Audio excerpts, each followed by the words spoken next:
नमस्कार, live cities के night bulletin दिन भर बिहार में आपका स्वागत है। खबरों की शुरुआत करेंगे, लेकिन उससे पहले एक नजर डालते हैं आज की सुर्खियों पर। इमरजेंसी के 50 साल, कांग्रेस बीजेपी के बीच जुबानी जंग। मुख्यमंत्री ने 101 असिस्टेंट आर्किटेक्ट को सौंपा नियुक्ति पत्र। तेजस्वी ने एनडीए को दिया बड़ा झटका। जनसुराज और आरएलएम सहित कई पार्टियों को निर्वाचन आयोग ने जारी किया सिंबल। डोनाल्ड ट्रंप की गोद में क्यों बैठे पीएम मोदी, लालू ने जवाब मांगा।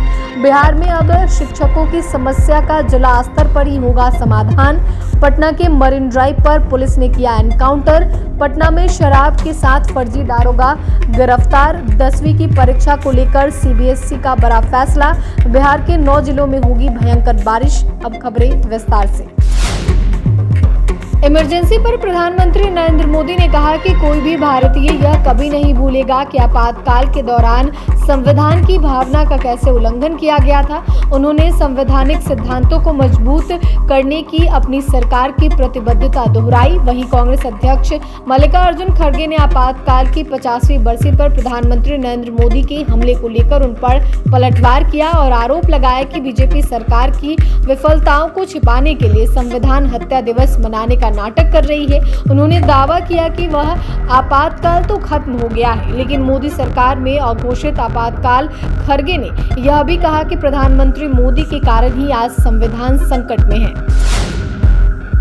चुनावी साल में युवाओं को बड़ा तोहफा देते हुए मुख्यमंत्री नीतीश कुमार ने आज संवाद परिसर में आयोजित समारोह के दौरान बीपीएससी से चयनित 101 असिस्टेंट आर्किटेक्ट को नियुक्ति पत्र प्रदान किया। मुख्यमंत्री ने इस अवसर पर चयनित अभ्यर्थियों को शुभकामनाएं दी और राज्य के आधारभूत ढांचे को सुदृढ़ बनाने में उनकी भूमिका को महत्वपूर्ण बताया। भवन निर्माण मंत्री जयंत राज ने कहा कि मुख्यमंत्री के नेतृत्व में कई आइकॉनिक भवन बनाए गए हैं, जिसमें आर्किटेक्ट की प्रमुख भूमिका रही है। इन नए असिस्टेंट आर्किटेक्ट की नियुक्ति के बाद सरकार की परिकल्पना के अनुसार और भी बेहतर भवनों का निर्माण होगा और बिल्डिंग बायलॉज के अनुसार भवनों के निर्माण में बेहतर अनुसरण हो सकेगा। नवनियुक्त वास्तुविदों की सेवा भवन निर्माण विभाग के अतिरिक्त गृह विभाग, नगर विकास एवं आवास समेत कई विभागों में स्वीकृत पद सौंपी जाएगी।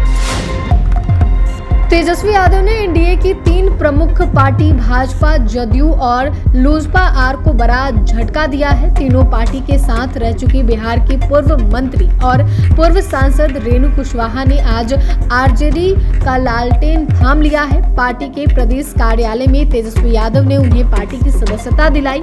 उनके साथ राघवेंद्र कुशवाहा ने भी राजद की सदस्यता ग्रहण की। इस दौरान तेजस्वी यादव ने कहा कि इनके आने से पार्टी को मजबूती मिलेगी और चुनाव में हम सब जीतेंगे। बता दें कि रेणु कुशवाहा 3 बार विधायक और 1 बार सांसद रह चुकी हैं। वह 2 बार बिहार की मंत्री भी रह चुकी हैं। 1999 में जेडीयू के टिकट पर रेणु ने आरजेडी के सीनियर नेता आर.के. राणा की पत्नी को हरा दिया था। विकासशील इंसान पार्टी को फिर से चुनाव चिन्ह वापस मिल गया है। वीआईपी के राष्ट्रीय प्रवक्ता देवज्योति ने कहा कि चुनाव आयोग ने इसे लेकर आज अधिसूचना जारी कर दी है। उन्होंने कहा कि यह भीमराव अंबेडकर के संविधान की जीत है। वीआईपी के राष्ट्रीय प्रवक्ता ने कहा कि पिछले लोकसभा चुनाव में उनकी पार्टी को पर्स चुनाव चिन्ह दिया गया था, लेकिन कई प्रावधानों को पार करने के बाद एक बार फिर पुराना चुनाव चिन्ह नाव प्राप्त हो गया है। चुनाव आयोग द्वारा इसकी अधिसूचना भी जारी कर दी गई है। वहीं प्रशांत किशोर के जनसुराज को स्कूल बैग और उपेंद्र कुशवाहा की राष्ट्रीय लोक मोर्चा को गैस सिलेंडर का सिंबल आवंटित किया गया है।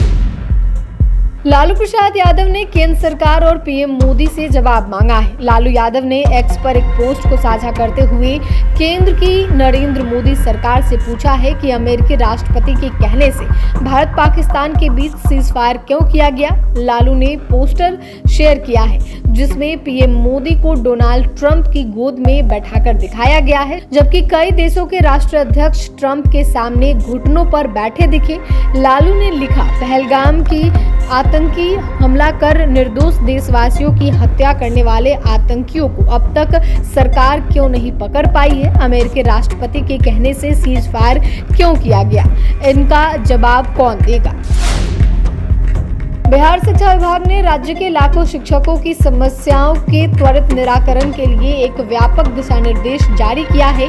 अपर मुख्य सचिव एस सिद्धार्थ ने सभी जिला अधिकारियों और जिला शिक्षा पदाधिकारियों को पत्र लिखकर निर्देश दिया है कि शिक्षकों की शिकायतों का समाधान स्थानीय स्तर पर ही किया जाए। उन्होंने कहा कि अक्सर शिक्षक छोटी छोटी समस्याओं को लेकर सीधे राज्य मुख्यालय पहुंच जाते हैं, जिससे उन्हें व्यक्तिगत परेशानी होती है और सरकारी कामकाज भी बाधित होता है।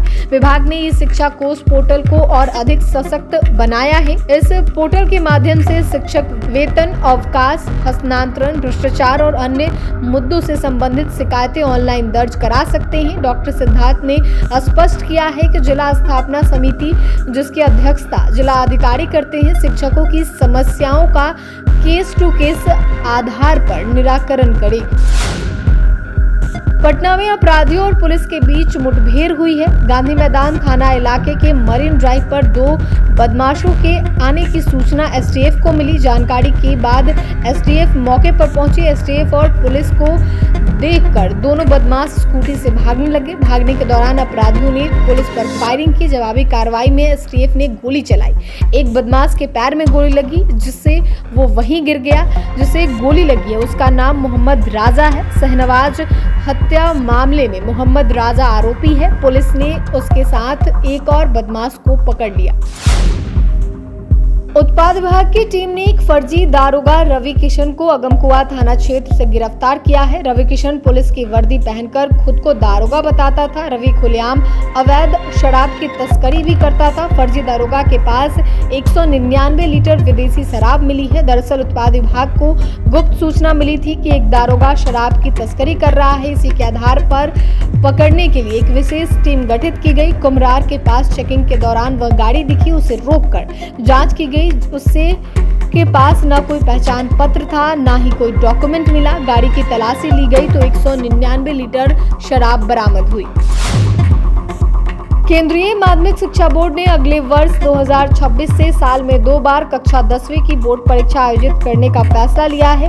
नए नियम के ड्राफ्ट को सीबीएसई ने मंजूरी दे दी है। सीबीएसई कक्षा 10वीं बोर्ड परीक्षा का पहला चरण फरवरी-मार्च में आयोजित किया जाएगा, जबकि दूसरा चरण मई 2026 में आयोजित किया जाएगा। सीबीएसई ने अपनी परीक्षा प्रणाली में बड़े बदलाव की घोषणा की है। इसके तहत वर्ष 2026 से 10वीं के लिए साल में 2 बार बोर्ड की परीक्षाएं होंगी। सीबीएसई 2026-27 के सत्र के लिए 260 विदेशी स्कूलों के लिए एक वैश्विक पाठ्यक्रम भी तैयार करेगा। पहला चरण 17 फरवरी से 6 मार्च तक आयोजित किया जाएगा, जबकि दूसरा चरण 5 मई से 20 मई तक आयोजित किया जाएगा। पटना मौसम विज्ञान केंद्र ने बिहार के 9 जिलों के लिए येलो अलर्ट जारी किया है। अपने अलर्ट में मौसम विभाग ने बताया कि इन जिलों में हल्की से भारी बारिश होने की संभावना है। इस दौरान 30 से 40 किलोमीटर प्रति घंटे की रफ्तार से हवाएं चलेंगी। इस दौरान ठनका गिरने की भी संभावना है। मौसम विभाग की तरफ से जिन जिलों के लिए अलर्ट जारी किया गया है उनमें सारण, पटना, भोजपुर, औरंगाबाद, अरवल, जहानाबाद, नालंदा, नवादा और शेखपुरा का नाम शामिल है। अगले 6 दिनों तक राज्य के विभिन्न हिस्सों में बारिश जारी रहेगा। इस दौरान कहीं मध्य तो कहीं भारी वर्षा होने की संभावना जताई गई है। विभाग ने लोगों से सतर्क रहने की अपील की है। खासकर खुले क्षेत्रों में मोबाइल का उपयोग और बिना शेड के खड़े होने से बचने के लिए कहा गया है। वहीं आकाशीय बिजली से 5 लोगों की मौत हुई है, जबकि 7 लोग झुलस गए हैं।